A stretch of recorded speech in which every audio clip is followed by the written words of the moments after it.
Ora, muito boa tarde a todos e todas. O meu nome é José Carlos Sousa, sou diretor de Serviços de Projetos Educativos aqui na Direção-Geral de Educação. Gostava de fazer aqui dois ou três agradecimentos neste início deste webinar denominado Prevenção e Combate ao Etnocentrismo. Ora, é mais um webinar que promovemos, que realizamos e que, enfim, vos mostramos na perspectiva de podermos discutir sobre diferentes temas que integram os diferentes domínios da Estratégia Nacional de Educação para a Cidadania. Diria que uma das relevâncias primordiais destes webinar é o facto de eles ficarem como recursos que podem ser utilizados pelas escolas quando entenderem, nas circunstâncias em que entenderem e no momento em que entenderem. E principalmente da forma que o entenderem fazer. Com pequenos certos, 2, 3 minutos, como mote para início da aula, como, enfim, como corolário de algo, e portanto na apresentação global daquilo que as nossas duas conferencistas, hoje são duas conferencistas, e portanto posso falar no feminino, aqui nos trazem, e é um recurso que fica na página da cidadania da Direção-Geral da Educação e que vocês a todo momento podem socorrer-se.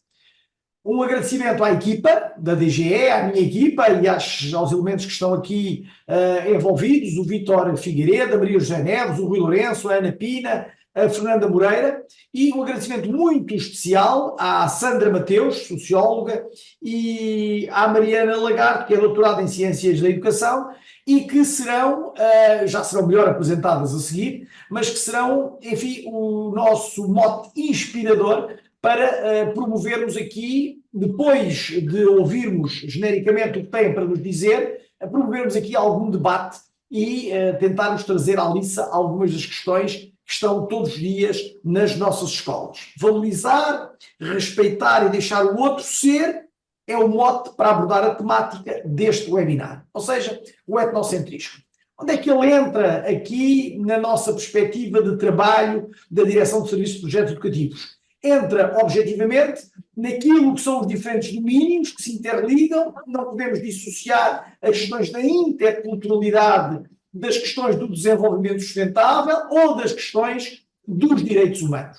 Enfim, já não abordarei outras, mas deixar-me-ia por aqui, por estas três, e tentaríamos, entre aquilo que vai ser aqui abordado, percebermos que tipo de aprendizagens essenciais nas diferentes disciplinas do currículo, cidadania e desenvolvimento é uma delas, enquanto disciplina do currículo, que tem, como sabem, os diferentes referenciais dos diferentes domínios, que têm os respectivos descritores.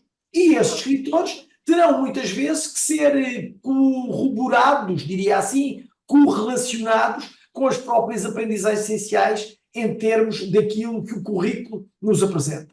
Portanto, temos aqui, além da Estratégia Nacional de Educação para a Cidadania, a questão da estratégia, a questão das aprendizagens essenciais, a questão do perfil dos alunos à saída da escolaridade obrigatória, que está sempre presente com os seus princípios, as suas competências, os seus valores. Se olharmos para as questões das competências, nós temos aqui o desenvolvimento pessoal e a autonomia, o relacionamento interpessoal como muito relevantes, e depois as questões relacionadas com o pensamento crítico e com o pensamento criativo, como forma de, em função da informação que todos temos, conseguirmos distinguir aquilo que é mais relevante para nós, para a sociedade, para a comunidade onde estamos inseridos, seja ela uma comunidade mais pequena dentro da escola, mas alargando eu, como diria João Pinhal, à comunidade educativa e, portanto, a tudo aquilo que está externo à escola e que pode, de alguma maneira, ser transformado.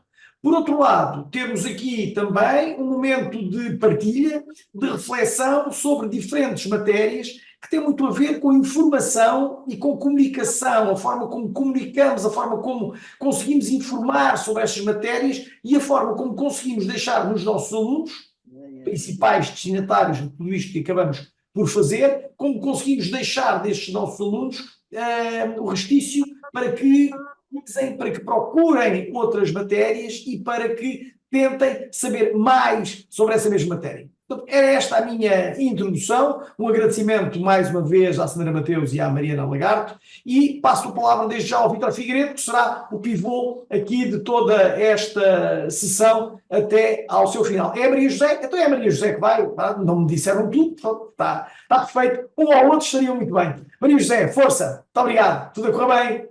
Olá, boa tarde a todos. É um gosto estar aqui com duas pessoas, nossas convidadas, como já foi referida, a Sandra Mateus, que é da área da formação da Sociologia, e com a Mariana Lagarde, que é da área das Ciências da Educação e também com uma especialização em Educação, em História e Ciências Sociais.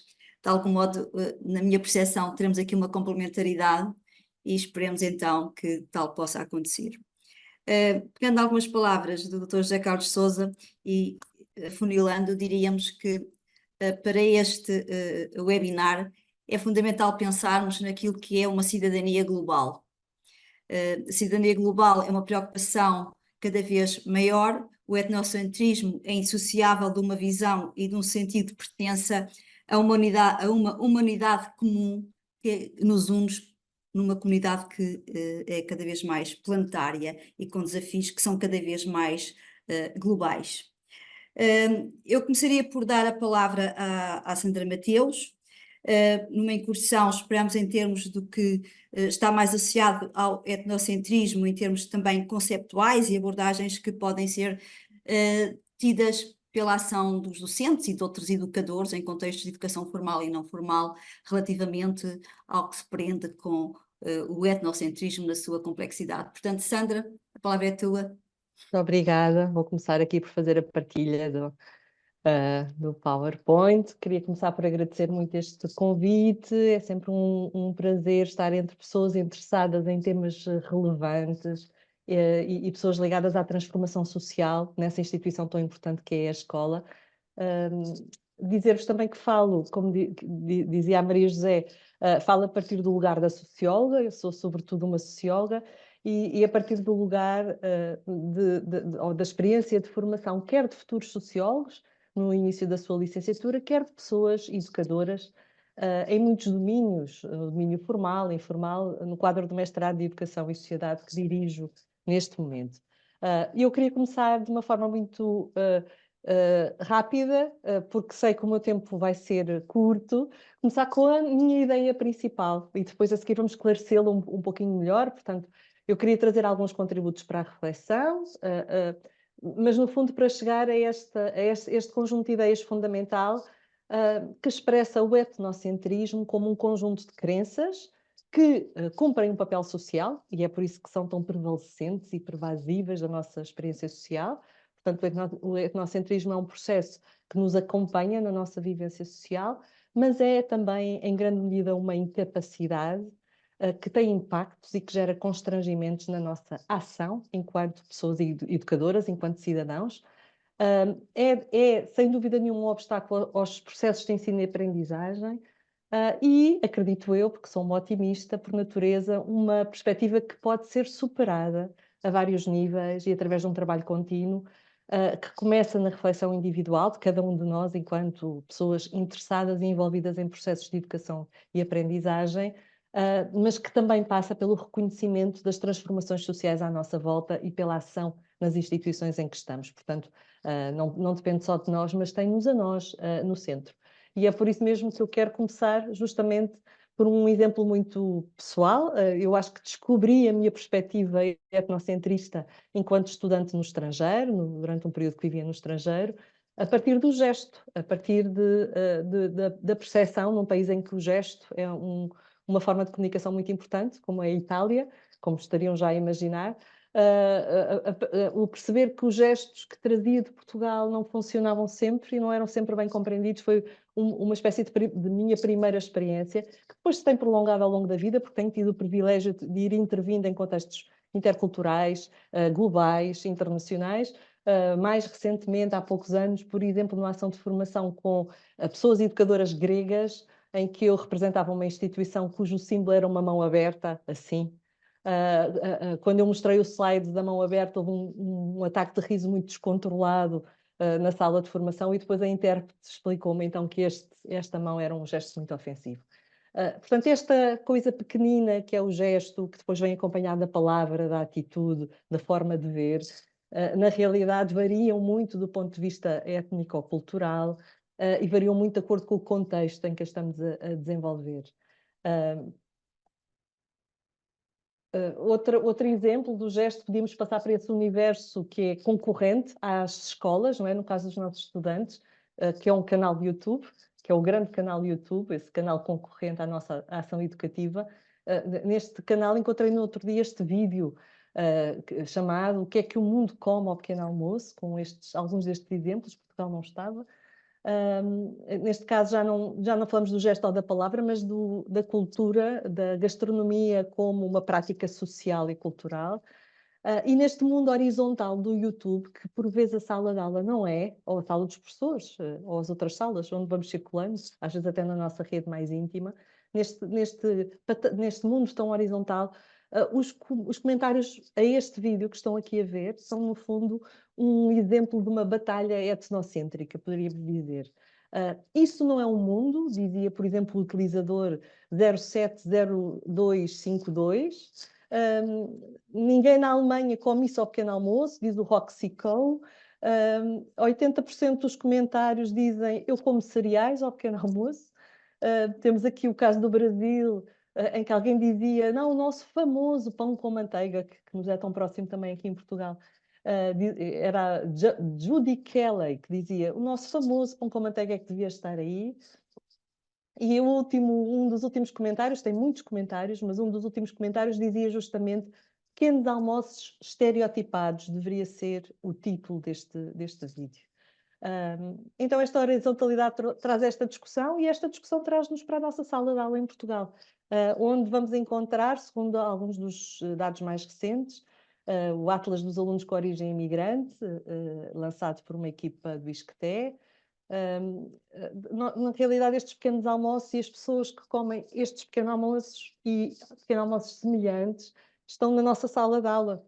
44.900 estudantes brasileiros estão na sala de aula. Eu não sei que ideias temos sobre o que comem ao pequeno almoço, ou como é que eles percebem os nossos gestos, ou como é que nós compreendemos os seus gestos.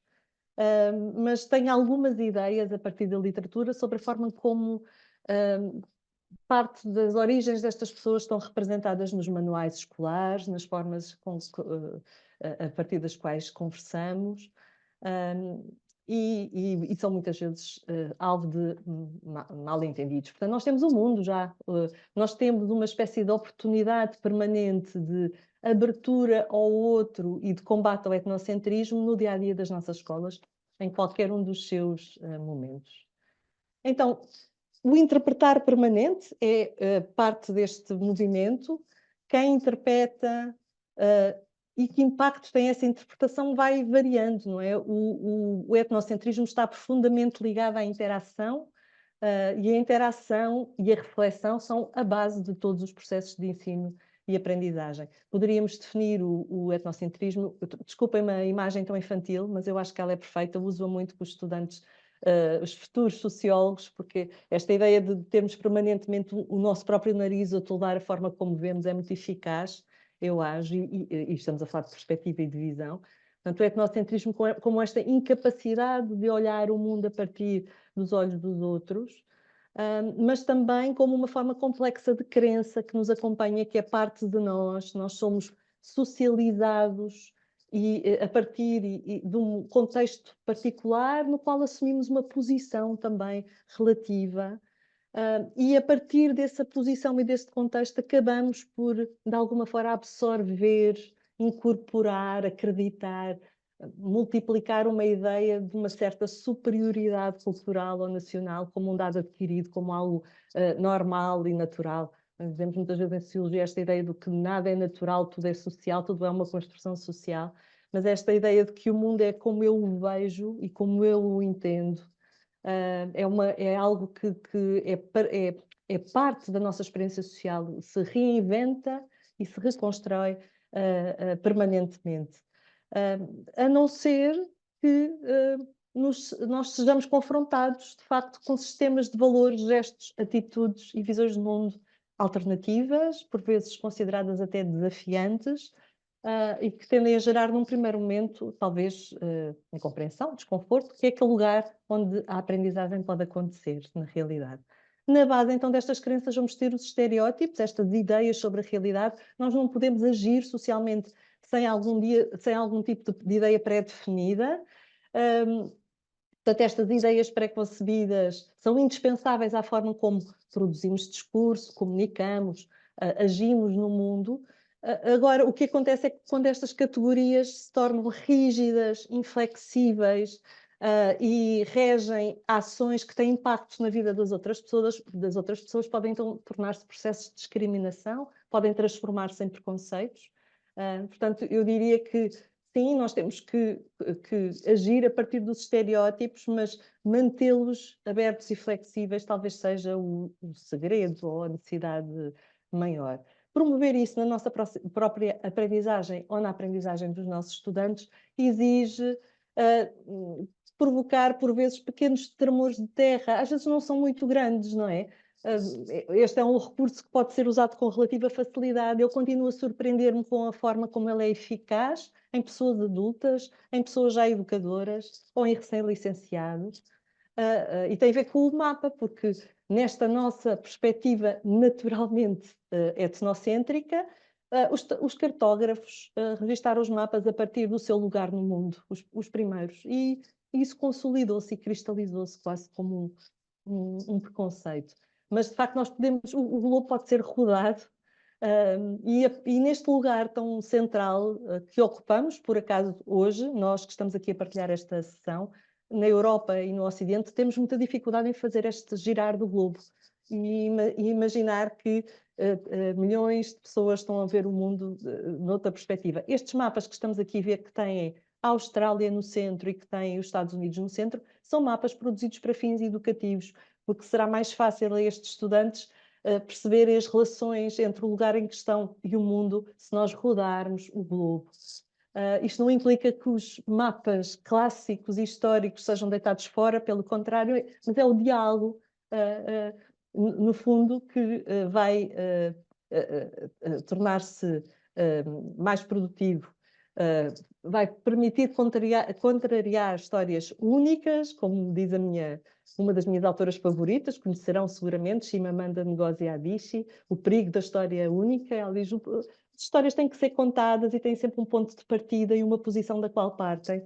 O problema é quando são vendidas e aceites e perpetuadas como histórias únicas. Há múltiplas histórias. Isto também não quer dizer que todos os globos se possam rodar. Há, de facto, constantes na nossa experiência social. Nós temos, no nosso património cultural, enquanto indivíduos, temos um conjunto de estáveis comuns, de pontos transversais. Temos expressões culturais que existem na maioria dos grupos étnicos e das culturas existentes no mundo ao longo da história. Elas podem assumir diferentes expressões, mas elas encontram-se lá. E eu acho que esse também é um ponto de partida muito interessante para trabalhar estas questões em termos do espaço escolar e no espaço de aula, que é ir descobrindo como podem variar os tabus, como podem variar os gestos, como vimos no início, as formas de divisão do trabalho, as formas de luta, até as formas de educação, as regras sociais. Esta variação não acontece só entre países que têm fronteiras diferentes, acontece, como sabemos muito bem, no quadro dos países. Por exemplo, não há esta coincidência muito essencialista e, por vezes, muito cristalizada entre nós e os outros, nós os que fazemos assim e os outros que fazem de outra forma. Na realidade, no mesmo país, e de acordo com categorias como o género, a classe social, a experiência de vida, a idade, todas estas coisas podem variar muito. Então, entrando mais substantivamente em algumas ideias, o que nós defenderíamos é esta ideia que o etnocentrismo está profundamente ligada com a nossa identidade social, com a necessidade de nos queremos sentir ligados aos outros. Essa ligação acontece mais facilmente em ambientes familiares, confortáveis, em que há alguma continuidade cultural. mas também de alguma forma reduz a nossa visão do mundo e as nossas possibilidades de evolução, transformação e ação no mundo. E quando levadas a um certo limite e uma certa radicalização, claro, vão criar fenómenos de exclusão, conflito, ódio, xenofobia, tudo coisas que de facto não conhecemos outra forma de as combater que não seja por via da educação. Estes hábitos culturais naturalizados, estas superioridades ou estas incapacidades que vamos encontrando em nós e nos outros, de ver o mundo com outros olhos, ou ver outras culturas e outras formas de cumprir os mesmos papéis sociais com diferenças, esta ideia que estas outras formas podem ser erradas, antinaturais, menos boas, são então um grande potencial de conflito. Os nossos estudantes de origem imigrante e os nossos colegas de origem imigrante, ou com muito mundo dentro de si, sabem muito melhor do que nós que há várias formas de fazer as coisas. Portanto, eu também diria que, para além das propostas que nós levamos, uma certa abertura horizontal e a promoção de formas de participação coletiva vão de certeza trazer elementos às mesas de discussão, reflexão e aprendizagem que vão contrariar esta normalidade e esta estranheza. E eu acho que também não há outra forma de promovermos este tipo de competências. Por fim, o relativismo cultural como este princípio de considerar e valorizar práticas, tentando não fazer julgamentos apressados, tentando compreender o que é que essa prática e esse valor ou essa crença cumpre no contexto em que está a ser expresso.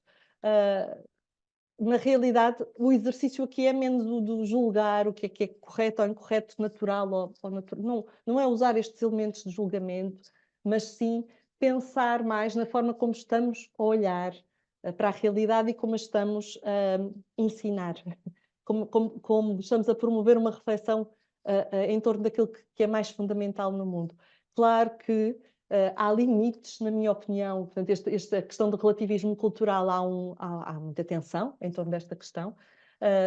Eu creio que não, que o limite são os direitos humanos, mas eu acho que os direitos humanos também, que nada está à prova de discussão e que os direitos humanos também devem e podem ser discutidos. Até porque o dinamismo é outra parte da nossa interação e da nossa reflexão social. As ideias em torno dos outros, como as ideias em torno daquilo que serão os portugueses simbolicamente, são sempre ideias de alguma forma erradas. Nenhuma cultura é estática, todas as culturas mudam, evoluem. As pessoas, por exemplo, as pessoas que insetam trajetos de migrações e de mobilidade têm esse processo muito mais acelerado do que aqueles de nós que nunca saímos do nosso canto, do nosso espaço mais familiar. Pronto, a superação dessa ideia de uma nação, uma cultura, ou uma língua, uma cultura, é algo que nós temos de facto que combater e trabalhar, em nós e nos nossos estudantes e nas nossas estudantes, tentando então evitar estes processos de exotização, que às vezes o próprio relativismo cultural também traz processos de exotização do outro, de folclorização, de vermos os outros a partir daquilo que é mais superficial, peço desculpa, e não mais importante. Duas ideias, esta frase de Boaventura Sousa Santos, não é um sociólogo que seja uma grande inspiração para mim, mas esta frase em particular eu acho que ela tem um equilíbrio fundamental e muito difícil de exprimir. Os nossos espaços educativos, como espaços em que as pessoas e os grupos têm o direito a ser iguais, quando a diferença os inferioriza, ou o direito a ser diferentes, quando a igualdade os descaracteriza. Portanto, evitar exusitação, não estou a conseguir dizer a palavra, peço desculpa, mas evitar os processos de outrização num espaço tão monocultural como a escola, porque os sistemas educativos, os portugueses e todos os outros, não é? Erguem-se nesta premissa de transmissão cultural, que faz muitas escolhas e simplifica muito os processos na sua origem e que está hoje muito desafiado também por isso. Portanto, sabendo nós que os sistemas educativos são, sobretudo, etnocêntricos, monoculturais e monolíngues, e povoados de pessoas que transportam também as suas visões etnocêntricas, monoculturais e muitas vezes monolíngues, o que nós temos que fazer é transitar para um paradigma que Vanessa Andriotti, investigadora brasileira, radicada neste momento no Canadá, chama de alteridade radical, e ter esta capacidade, então, de promover processos de compreensão, revisitação, ressignificação, com participação alargada, que vá abrindo brechas para criarmos o quê? Laços de pertença, onde estivermos, com quem estivermos, independentemente do nosso background, classe social, género, independentemente do lugar onde estivermos. Portanto, esta recriação da pertença permanente é o lugar, creio eu, mais bonito do combate ao etnocentrismo. Por fim, deixo algumas notas: não cavar nada como adquirido, não pensar que a nossa experiência tem em si o mundo, está no centro do mundo e é uma única lente para olhar para o mundo. O combate a fundamentalismos de todos os tipos, a procura de temas de comum e de pontos de contacto sem anular as diferenças, ter a capacidade de centralizar os exemplos que convocamos nos nossos materiais formativos, promover, como já disse, estas relações significativas, ter uma enorme atenção às formas como os outros estão representados nos materiais e nos que usamos e naqueles que convocamos, e, no fundo, ter a capacidade de desenvolver estes espaços de ensino e aprendizagem culturalmente sensíveis que vão acomodando diferentes perspectivas, orientações sexuais, identidades de género, capacidades, religiões, línguas, classes sociais, enfim, a nossa belíssima e factual diversidade enquanto pessoas envolvidas em processos formativos. Deixo-vos o meu e-mail e também a minha disponibilidade para continuarmos a discussão aqui. Vamos agora ouvir a Mariana e sempre que quiserem, estou no Isqueté, completamente disponível para a conversa. Muito obrigada. Muito obrigada, Sandra. Antes de ouvir a Mariana, eu vou aqui apresentar algumas linhas daquilo que foi a tua intervenção, daquelas que eu diria assim que mais captei, nomeadamente a questão do etnocentrismo como incapacidade de olhar o mundo com outros olhos, portanto é uma questão indissociável da construção dos processos identitários. O etnocentrismo, que se pode assumir como motor de preconceito e discriminação, pelo compreender a sua dinâmica, é fundamental para analisar conflitos humanos.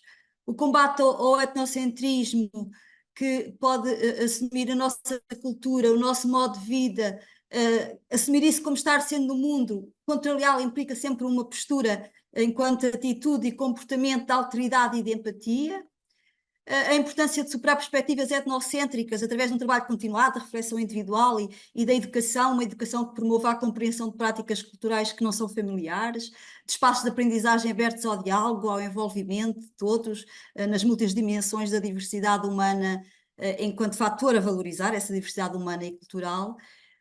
E, por último, a reflexão crítica sobre o passado e o presente contribua, portanto, para nós sermos agentes de processos de transformação para o futuro, sempre com uma síntese, uma expressão que referiste de que todo o processo de ensino-aprendizagem é em si um processo de interação e de reflexão.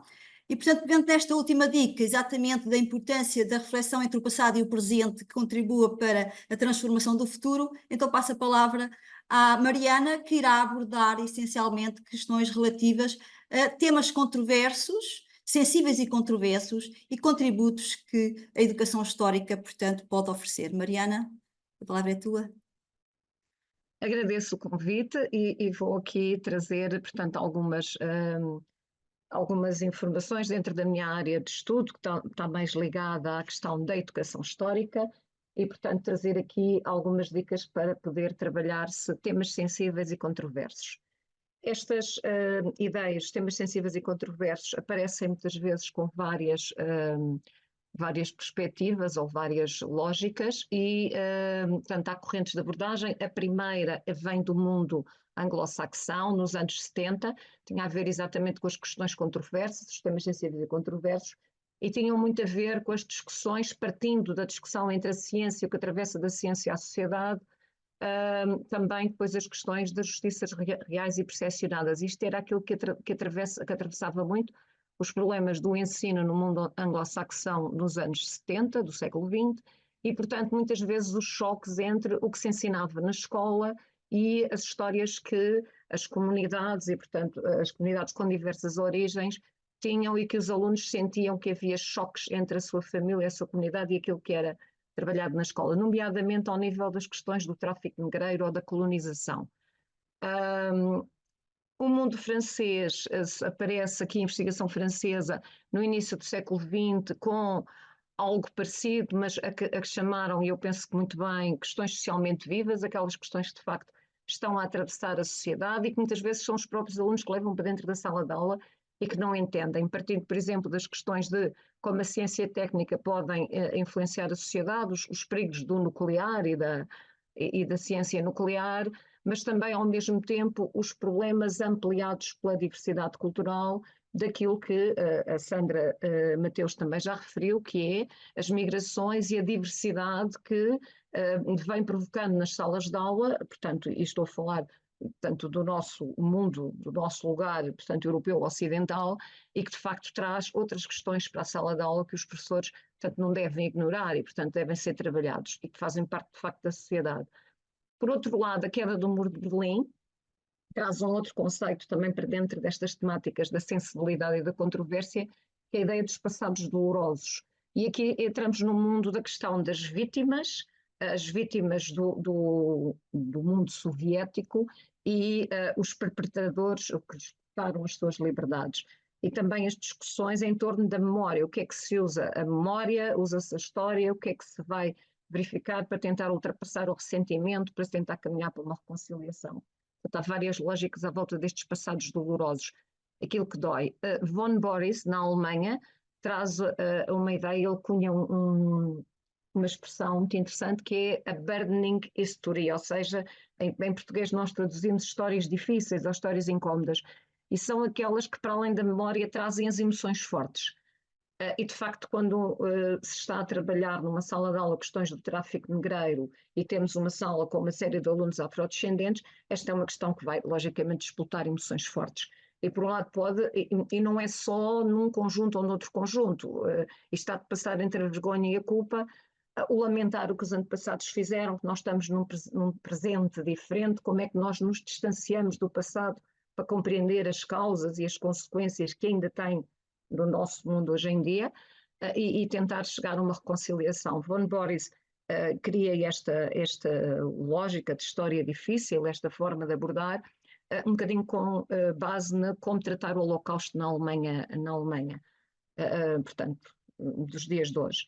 E eu trago aqui para Portugal a questão da professora Isabel Barca, e de facto eu venho do Grupo de Educação Histórica do Minho, da Universidade do Minho, que a professora Isabel Barca orientou praticamente todas estas teses e investigações de trabalho, e ela traz de facto uma expressão para isto que é, às vezes em Portugal pensa-se que não há estes problemas, mas a célebre expressão do passado nacional glorioso, e de facto o que é que está por baixo disto em termos de colonialismo, em termos de guerra colonial, em termos dos problemas que o Estado Novo trouxe, e também depois aquela questão do que é Portugal hoje. Não podemos olhar para isto sem pensar também à luz dos dias de hoje.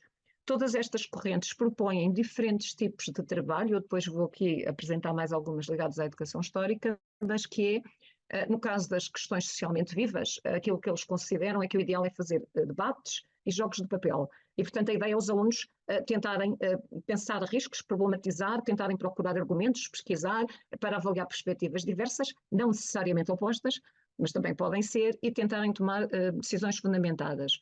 No caso da história difícil, aquilo que se propõe é que as tarefas tragam e façam esta relação para além do conhecimento, também trazer as emoções, também trazer julgamentos dentro da sala de aula, tentando fazer esta articulação entre o passado e o presente, mas sobretudo reconstruir as narrativas, não manter a mesma narrativa oficial, portanto, não ficarmos com uma história única, como falava há pouco a Sandra Mateus. Portanto, a ideia é, de facto, ampliar e ver o que está também ao nosso lado. Neste nível há também um pensador alemão, ligado, portanto, às questões da educação histórica, Björn Husserl, que nos diz que nós deveríamos criar tarefas, mas que estas tarefas devem responder às carências de orientação dos alunos. O que é que os alunos trazem para a sala de aula que não estão a entender? E, portanto, os exemplos podem ser o racismo, a xenofobia, a guerra, portanto, e, no fundo, trabalhar com eles para que eles consigam formar uma entidade uma identidade que seja mais responsável pelas mudanças, mas não se muda o que não se conhece. E, portanto, a ideia é, eles têm que perceber, têm que conhecer, têm que intercalar todas estas ideias para conseguir, portanto, aqui ter um respeito intercultural e, portanto, e conseguirem ao mesmo tempo, portanto, conseguir aqui a dignidade e preocuparem-se com a sua orientação temporal. Porquê trazer a história aqui? Porque é que estou a falar do ponto de vista da história? Porque, de facto, há uma frase de George Waller que eu gosto bastante, que ele diz que a educação antirracista estimula o conhecimento sobre o passado, sobre a sua herança e sobre privilégios sociais e as raízes históricas do preconceito e discriminação racial em cada país. E a questão é esta, cada país tem uma forma diferente de olhar para as coisas, mas a história ajuda-nos a olhar e a desmontar. O currículo da história tem aqui algumas competências específicas que são muito interessantes para abordar este tipo de questões, e nomeadamente também o etnocentrismo, o racismo, os estereótipos. Portanto, a ideia de partir do conhecimento para fundamentar opiniões e intervir de modo responsável no meio, problematizar as relações passado-presente, porque nós não somos cogumelos e somos sempre responsáveis, portanto, por alguma coisa e somos sempre produto de alguma coisa.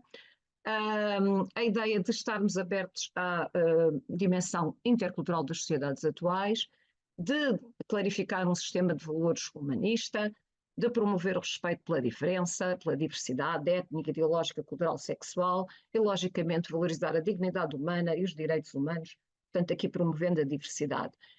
Estes são aspectos importantes. E como é que a educação histórica pode ajudar nisto? E, de facto, o que é isto da educação histórica? Muito brevemente. É uma corrente que se centra na ideia de que os alunos podem pensar historicamente em qualquer idade. Havia um bocadinho a ideia com Piaget que os alunos não conseguem ter pensamento abstrato antes dos 16 anos e meio, e a ideia desta corrente que radica, portanto, vem do Reino Unido, com Peter Lee, com Rosalind Ashby, Dennis Shemilt. A ideia é mostrar que os alunos pensam em qualquer idade, a questão é o que é que se lhes pode dar para eles poderem construir o conhecimento. Então, a ideia é, partindo da análise de fontes históricas, partindo da evidência, do procurar o que é que podemos cruzar na informação que encontramos, tentar contextualizar, localizar no tempo, no espaço, os diferentes níveis da ação humana e também, ao mesmo tempo, procurar a explicação. Portanto, o que é relevante, o que é mais significante, as diferentes perspectivas, a empatia e não a simpatia, portanto, o tentar perceber do lugar do outro, e aqui neste caso muito o lugar do outro também na história, em tempos passados, como é que os outros viviam, como é que chegaram a certas soluções, certas dinâmicas, e portanto procurar causas, consequências. No fundo é a ideia de, a partir da percepção, eu ir um bocadinho mais além, eu conseguir interpretar e chegar à compreensão. E claro, como é que eu percebo a compreensão? É preciso comunicar e construir uma narrativa. Portanto, ressignificar ou reorientar o discurso a partir do cruzamento das diferentes perspectivas que trabalhamos. Esta será uma forma de combater os estereótipos e o senso comum, porque de facto eles não desaparecem, como disse a Sandra Mateus antes de mim, eles estão aí, mas a ideia é tentar dar mais ferramentas para poderem desmontar e desconstruir. Portanto, ir além da tautologia da reprodução, portanto, para ir um pouquinho mais longe. Então, o que é que nós podemos fazer? Partindo da análise multiperspectiva, e isto que eu estou aqui a apresentar, eu vou sempre pondo os meus autores de referência, vem da professora Isabel Barca, da proposta que ela criou da aula oficina, mas também de Peter Lee, portanto, e já escrevi também sobre isto. A ideia é fazer uma análise centrada na multiperspectiva, não é só comparar uma versão com a outra, ok, ficamos assim, este pensa isto, aquele pensa aquilo, não. Contextualizar historicamente, ir à procura da multiplicidade de fatores, não há só um fator que intervém numa determinada área, vários, e há, claro, os interesses e a ação de indivíduos e de grupos. Como fazer isto? Explorar, partir das ideias prévias dos alunos, ninguém é destituído de ideias em relação a coisa nenhuma, e claramente também em relação ao etnocentrismo ou ao racismo, e portanto temos que saber o que é que está na cabeça dos alunos, o que é que eles pensam sobre, aqui de facto tentar perceber a linguagem, para que, e quando temos alunos de diversas origens, portanto com a tal diversidade cultural, tentarmos perceber o que é que para cada um deles quer dizer cada palavra. A Sandra falou-nos há pouco dos gestos, mas as palavras também muitas vezes têm significados diferentes. A pesquisa de informação credível, isto é muito importante para não termos a reprodução ou para que os alunos, eles têm muita tendência hoje, quando se pede para pesquisar informação, para ir às redes sociais, e a ideia não é sites credíveis, livros, portanto tentar verificar estas questões, precisam de tempo para analisar, para refletir e para desenvolver argumentos e o seu pensamento crítico, e logicamente o trabalho interpares é talvez uma das melhores formas para que eles consigam ir mais longe. É sempre melhor quando eu vou partilhar os meus resultados, quando eu vou tentar explicar aquilo que aprendi ou não e tentar mostrar ao outro e ouvir também o que o outro tenta me dizer. Neste sentido, estas competências, estes domínios que fazem o chapéu na história, que é a interpretação, compreensão contextualizada e comunicação, estão em tudo ligados, em tudo cruzados com aquelas competências do Conselho da Europa para uma cultura da democracia, aquela célebre borboleta que tem as diferentes ideias para conseguirmos, de facto, respeitar os direitos humanos. Eu vou apresentar agora aqui alguns resultados de algumas tarefas que eu tenho feito com os meus alunos em sala de aula e tenho usado para a investigação. E, portanto, partindo da discussão do tráfico negreiro, que está nos programas de história em vários anos, cruzar tráfico negreiro no passado, tráfico humano hoje em dia, para que os alunos tentem perceber da permanência ou da continuidade ou das rupturas. O mesmo para escravatura no passado, escravatura hoje em dia. E a questão das migrações, porque muitas delas também têm movimentos que estão ligados, portanto, e acabam por se enrolar nestas questões. Aquilo que normalmente eu encontro nos alunos, e para perceber a partir deste tipo de estratégia e tarefa que eu apresentei antes, e basicamente consiste em apresentar-lhes algumas fontes, mas eles também procurarem outras e depois vamos discuti-las. Uma primeira atitude normalmente é de espanto em relação ao passado, quando olham para as fontes e quando vem a documentação, à permanência da discriminação e da desumanidade ao longo da história até os dias de hoje. Como dizia um aluno meu, o tráfico humano continua aí, perdeu um bocado da cor, ficou mais colorido, e de facto é um pouco isto que eles conseguem perceber quando percebem que nunca houve tanto tráfico humano como nos dias de hoje. E, portanto, normalmente as pesquisas deles são feitas a partir dos sites da ONU ou do Conselho da Europa, portanto, não quer assim conversa que venha, eventualmente alguns jornais, portanto, também, que abordem os assuntos com mais seriedade. E, sobretudo, uma coisa que muitas vezes os espanta é a intemporalidade do sentimento de injustiça. A violência é muito brutal nestas histórias, eu não tive tempo para estar a explorar muito, mas, por exemplo, dentro das histórias difíceis há uma corrente dos Estados Unidos, que se centra muito nas questões do racismo, nas questões da violência, nas questões de como é que estas sociedades depois se podem encontrar nos sentimentos de pertença ou de perdão, portanto, como cruzar isto. Isto, de facto, perpassa a história. Por outro lado, muitas vezes eles tendem a saltar depois do espanto para procurar a culpa. De quem é a culpa? Também talvez porque nós temos uma tradição judaico-cristã e, portanto, os interesses económicos, e aqui englobam europeus e africanos, as estratégias políticas, mas que também, portanto, eles situam mais nos africanos, eu aqui poria também europeus africanos, mas são as ideias que eles trazem. Dos europeus, o que eles sublinham quase sempre é a mentalidade hipócrita e a moral, porque se de alguma maneira vão evangelizar ou cristianizar ou civilizar o outro, acabam de facto a explorá-los de uma forma muito agressiva. E, claro, a superioridade militar. Eles referem sempre isto, as armas acabam quase sempre a definir as relações de domínio, as relações de dependência e portanto, o ir cunhando esta ideia do racismo e, portanto, no fundo, do etnocentrismo. Como é que se começa a passar daqui? A partir da ideia de procurar a contextualização. É sempre preciso mais informação para eles tentarem situar e para combaterem as teorias perigosas. O que é que eles querem muitas vezes dizer com isto? A ideia do estereótipo inconsciente. Muitas vezes as pessoas produzem estereótipos e nem têm bem essa consciência, eles consideram que isso acaba por ser muito perigoso.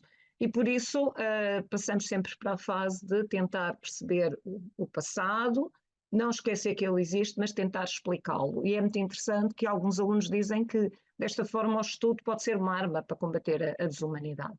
Portanto, no fundo, combatermos a ignorância. E só assim é que eles começam a apresentar alguma orientação para a mudança.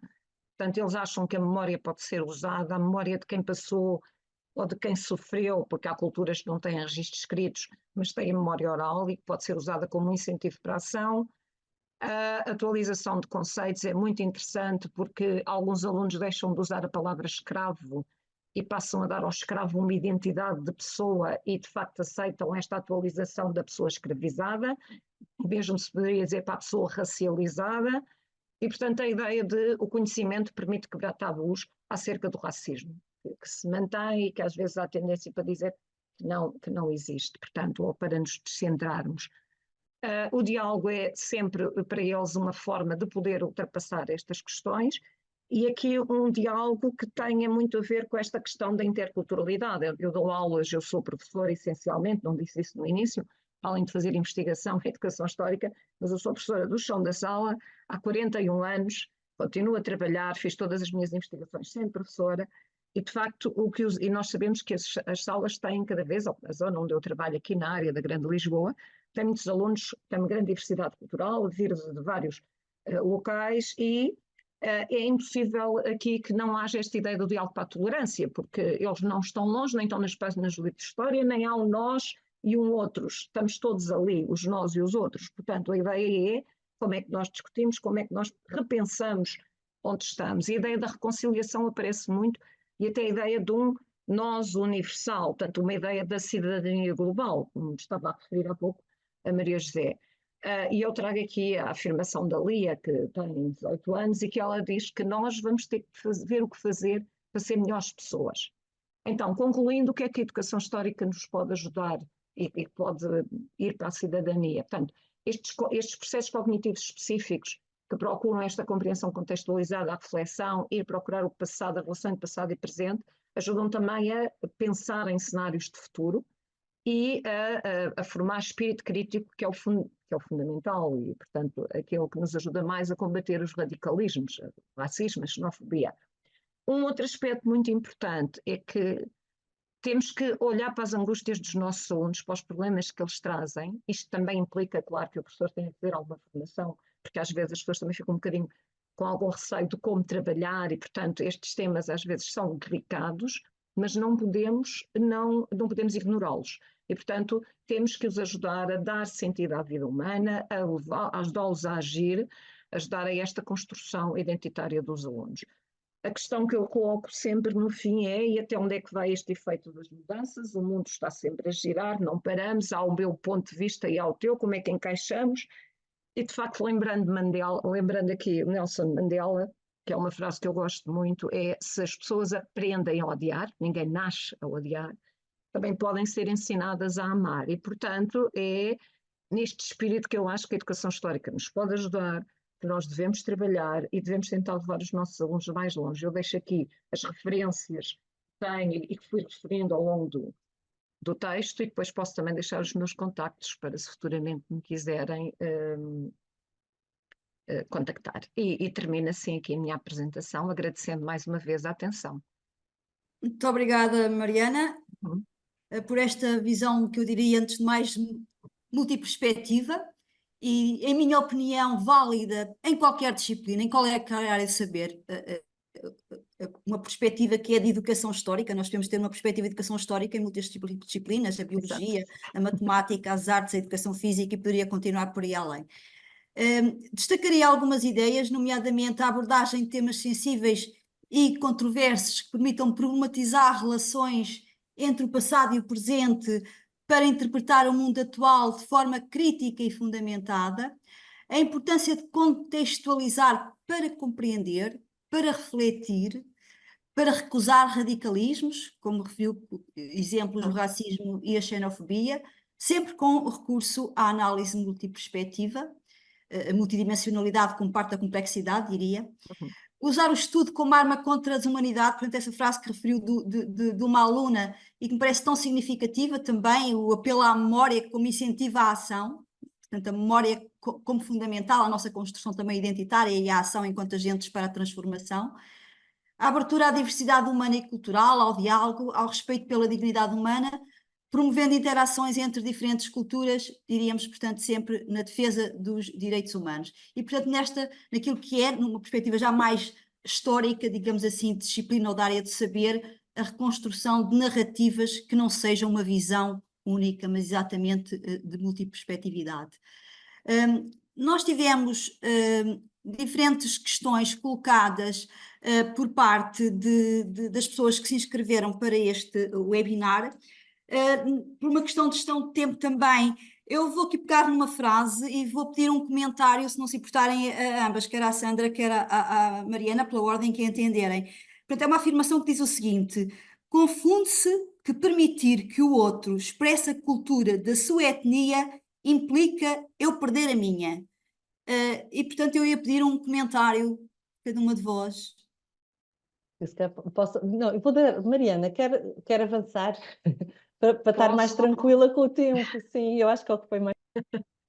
Eu posso aqui avançar. Eu penso que esse é muitas vezes um dos grandes problemas. Aliás, eu tentei falar um bocadinho disso, e, por exemplo, entre os professores, muitas vezes há um medo de como abordar ou como vou eu dar espaço aos alunos de uma outra diversidade cultural, não é? E as nossas salas de aula estão cada vez mais diversas, sem perder o meu ponto. Como é que eu vou falar com eles sem perder o meu discurso? Eu penso que se nós partirmos desta ideia de ouvir o que o outro tem a dizer, partir do princípio que eu vou ouvir o outro, mas eu também sou uma ou outra pessoa, e se eu partir do princípio e tentar cortar a ideia do tu cá e eu aqui, portanto, esta barreira, e se tentar ouvir, ok, então vamos lá ver o que é que tens para dizer, como fazendo parte de um todo, esta poderá ser uma maneira de resolver. Eu não tenho que anular a minha cultura, como os outros não devem anular a cultura. Provavelmente é mais fácil pensar isto se eu fosse viver para um outro país, ou quando eu estou num outro país durante um tempo, eu não tenho que anular a minha identidade, ou não devo, para poder ser aceito como pessoa. E, portanto, na sala de aula, o que é que um professor pode fazer?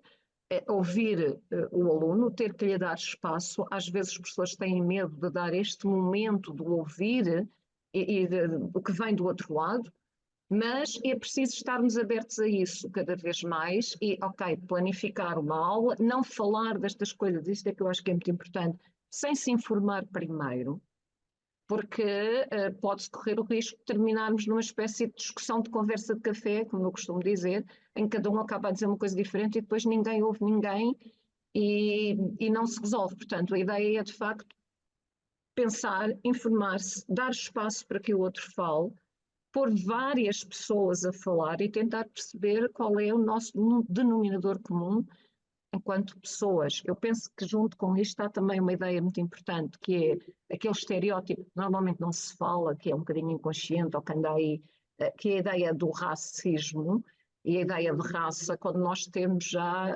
cientistas a falar de genoma humano e que somos todos a mesma raça e que afinal não há diferentes raças.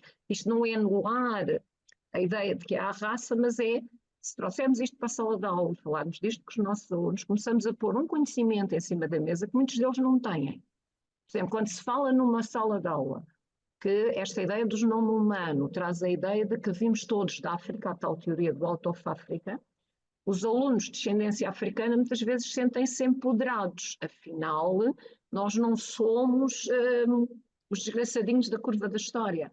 Agora, é preciso informar-nos, falarmos disto com alguma credibilidade, apresentar algumas informações, ouvir e ouvir e dar o espaço. Não fazer folclore, é uma coisa que eu tenho um bocadinho de medo às vezes, é uma espécie de folclore étnico, que se cada um apresenta uma coisa ou faz não sei o quê, portanto isso se calhar também não é a melhor maneira, é mesmo o diálogo, é mesmo procurar mais informação, e isto de facto implica aqui algum trabalho de preparação, mas se fizermos em conjunto, dentro do domínio da cidadania, a ideia é o trabalho interdisciplinar, capaz de ser mais fácil e mais potenciador de algo. Não sei Sandra. Obrigada, Mariana, tão interessante ouvi-la também. Bom, faria em primeiro lugar sempre aquele exercício de socióloga, também muito clássico, que é colocar esses à frente de todas estas palavras, porque na realidade imaginar que a minha cultura é um bloco uniforme, coerente e estável no tempo e que é exatamente, é o mesmo bloco, não é? Uma espécie de bolha onde estamos mergulhados e que é igual à bolha do vizinho que mora ao meu lado, ou do colega que está sentado ao meu lado na carteira, é uma hipersimplificação e um reducionismo nada produtivo e que em nada corresponde à realidade. Portanto, claro que a forma de construção de conhecimento implica sempre uma simplificação de alguma forma e algum tipo de reducionismo, e eu creio que a complexidade é sempre um pouco assustadora, e acho que é um dos traços das sociedades contemporâneas, é o quanto nós estamos, esta complexidade está em todas as nossas ações e interações ao longo do nosso dia até. Portanto, o mundo está claramente mais complexo e isso gera esse tipo de atitudes mais defensivas e de procura até de culpados, não é? Mas isto de imaginar que eu tenho mais em comum com outra pessoa que calhou nascer na mesma região e partilhar a mesma língua do que com alguém que vive ou que cresceu no outro lado do globo, mas que de facto que comigo partilha um conjunto de atitudes perante a vida muito mais similares, é um equívoco. Portanto, em primeiro lugar, imaginar que as culturas são blocos cristalizados. Em segundo lugar, imaginar que nós não somos pessoas dinâmicas. Do ponto de vista da sociologia é muito claro que as nossas identidades são ativadas no contexto. Enquanto falo convosco, eu sinto-me hoje muitíssimo socióloga, talvez também a minha identidade feminina esteja mais expressa, porque estou entre duas mulheres que admiro, que gosto de ouvir, numa atividade que também faz salientar a minha identidade enquanto docente, mas nós somos multitudes, não é? Eu já dizia alguém, somos multitudes. E então imaginar e depois há esta divisão também entre eu não gosto da expressão alta cultura e cultura invisível, não é? Ou baixa cultura. Tem aqui uma espécie de hierarquização, mas aquilo que de facto é visível à superfície como a cultura do outro, não é mais do que o folclore, que dizia a Mariana, e que essa visibilidade, essa diferenciação visível, não diz nada sobre os modos de sentir desta pessoa, os seus valores, os seus projetos de futuro e a sua própria ideia de humanidade. Então eu acho que o desafio é mesmo, sim, se celebramos a diversidade, ultrapassar o festival gastronómico, e tentar pensar em mesas largas em que as pessoas possam tomar uma decisão que muda a cultura de escola, por exemplo, praticando a cidadania em momentos e lugares em que as vozes tenham, de facto, sejam ouvidas, reconhecidas e possam transformar aquilo que é feito na escola, ultrapassando essa superficialidade. No fundo, nas estruturas emergentes, nós encontramos-nos muito mais. Queremos muito mais proteger as pessoas mais frágeis, temos uma noção de humanidade mais clara. Então é aí que vamos tentar encontrar-nos, não é? Fazer emergir essas estruturas mais profundas é que é o grande desafio. Obrigada. Nós estamos em cima da nossa hora. Houve uma afirmação que a Mariana referiu relativamente a resultados com os seus alunos que se referiam a um sentimento de espanto perante a intemporalidade do sentimento de injustiça face à violência. E, portanto, estava a dizer isto num contexto de análise também relativamente, por exemplo, ao estudo do tráfico negreiro. Se nós transportarmos isto... E tráfico humano, porque eu peço sempre para fazer em passado-presente. Era exatamente isso que eu ia pegar. Se nós transportarmos isto para os nossos dias, nomeadamente para essa questão, nomeadamente de diferentes formas de tráfico humano ou diferentes formas de conflitos a que assistimos, mais contextualizados, mas também com implicações globais, como estamos a assistir, nomeadamente com 2 conflitos armados atuais, portanto, outros que existem no mundo. O que é que daqui ressalta quanto a vós numa perspectiva educativa de relevante como mensagem para os alunos face a isto? Porque, na minha perspectiva, dizer isto em temporalidade do sentimento de injustiça face à violência é muito um sentido humanista, daquilo que nos une. Mas do ponto de vista da diversidade das questões etnocêntricas, perante os alunos, o que é que dariam de deixa face a isto? Eu posso partir aqui da questão, dado que isso tem a ver com os trabalhos que eu faço com os alunos e que vêm dos problemas que eles trazem para a sala de aula. Os meus alunos estão muito habituados a ter uma primeira fase de aula em que podem colocar as questões que os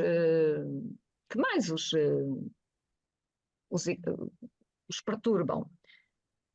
E isto inscreve-se um bocadinho naquela ideia que eu tinha falado há pouco do tal teórico alemão, Husserl, ligada à questão da filosofia da história, que é a ideia de nós respondermos às dificuldades que os nossos alunos têm para os ajudar, no fundo, a dar sentido à história. Se eles trazem problemas, se eles têm problemas e se eles percebem, e muitas vezes os alunos que colocam isto, e assim, eles, como eu estava a dizer há pouco, não estão longe nem noutra realidade, estes alunos, das situações que estamos a falar, por exemplo, do tráfico negreiro, estão aí hoje em dia, e muitas vezes são eles, ficam muito, alguns dizem que são escravos ou descendentes de escravos, então vamos lá tentar perceber o que é isto, como é que podemos trabalhar nestas áreas e tentar perceber isto. Mas a questão é, aquilo que eles sentem muitas vezes, e esta é uma primeira fase, é uma ideia de desânimo, não há nada a fazer. O que é que nós, alunos de História, vamos fazer se o mundo passa e há uma Declaração dos Direitos Humanos e ninguém a respeita? Como é que isto se mantém? E a questão é trabalhar para perceber o que é que nós, enquanto seres humanos, podemos de facto fazer para trabalhar e para desenvolver um pensamento diferente, para que não se repercuta no futuro estas mesmas coisas que nós vimos que ao longo da história têm chegado até os dias de hoje. Eu acho que o desafio aqui de facto é trabalhar, é ir à procura de outras fontes, é tentar perceber os interesses de quem está ligado a estas redes, porque é que elas não terminam. É a mesma coisa, da mesma forma apaixonante estudar as guerras e o porquê das guerras e os interesses económicos atrás das guerras e, portanto, todas estas questões. E, portanto, a questão é óbvio que não são eles alunos do básico ou do secundário que vão resolver os problemas do mundo, mas se eles pensarem sobre eles e se começarmos a perceber que, enquanto seres humanos, nós temos, de facto, uma possibilidade de repensar, de ressignificar, de perceber que há diferentes perspectivas em relação às questões ao mundo que nos rodeia, isto provavelmente dá-lhes ferramentas para poder interpretar melhor o mundo, para poder discutir com outras pessoas fora da sala de aula, porque não nos interessa só a sala de aula, interessa-nos sobretudo para aquilo que eu perguntava, até onde é que vai o efeito desta mudança? Como é que às vezes aquilo que nós estamos a trabalhar na sala de aula em casa não é confrontado com uma barreira de um outro entendimento? E, portanto, é um bocadinho levá-los a pensar, a ser autónomos, a desenvolver pensamento crítico, depois levamos mais longe. Sandra. Sim, muito rapidamente eu iria complementar a Mariana, perfeitamente dizendo, procurando formas de ação, que também nunca foram as oportunidades para a qualquer idade se exercitar uma cidadania global, nunca tiveram tão acessíveis, com as pessoas educadoras que os rodeiam e as rodeiam ao lado, à frente, atrás, onde for necessário, mas eu acho que são a oportunidade de agir no sentido de fazer diferente, levar outros a pensar, partilhar com outras pessoas fora da sala de aula e da escola, na comunidade, nos coletivos ligados a estes conflitos, com as pessoas que de alguma forma, por causa do mundo e do nosso cosmopolitanismo, também estão na nossa cidade e têm ligação com os conflitos a acontecer. Portanto, criar essas pontes, essas comunicações, essas possibilidades de exercer e exercitar, comunicar, escrever, participar, produzir conteúdos nesse sentido. Há muitas oportunidades de agir, porque eu acho que depois deste trabalho da memória, o passo do agir é mesmo um corolário importante, é uma forma de sedimentar essa aprendizagem. Temos Eu que ainda diria terminar. aí, é o trabalho da memória, o trabalho da fundamentação em conhecimento científico produzido e muitas vezes uma questão interessante, só em termos de abordagem para professores, e que acho que a cidadania poderá jogar muito, que é a ideia da narrativa e da contranarrativa. A ideia de eles escreverem o que eles interpretaram sobre, sem nome, passar depois pelos grupos e lerem-se aquelas narrativas e, entretanto, o professor mistura umas contranarrativas e, portanto, tentar, então, depois perceber, no fundo, trabalhar a empatia, não é? Eu passar para os sapatos do outro. E provavelmente isso também acaba de ajudar. É tal ideia, compreender, para eu mudar, eu tenho que compreender, eu tenho que conhecer de alguma maneira. E penso que aqui a educação histórica traz um ótimo contributo para ajudar nesta mudança que todos queremos. Muito obrigada, Mariana. Muito obrigada, Sandra. Esperamos que tenha sido um contributo à reflexão e também a criar algumas pistas para abordagem na sala de aula e noutros contextos da escola e da relação com a comunidade, porque é na vida do dia a dia e, portanto, também fora das portas da escola que estas questões se colocam, olhando também para uma comunidade mais próxima de nós, mas também para uma comunidade global, sempre presente também aquilo que é uma solidariedade internacional, que tem que estar presente também nesta desconstrução e neste olhar para o outro, sendo parte de nós, não é? Portanto, o outro, eu ser o outro noutra situação, como dizia alguém que neste momento não sei citar.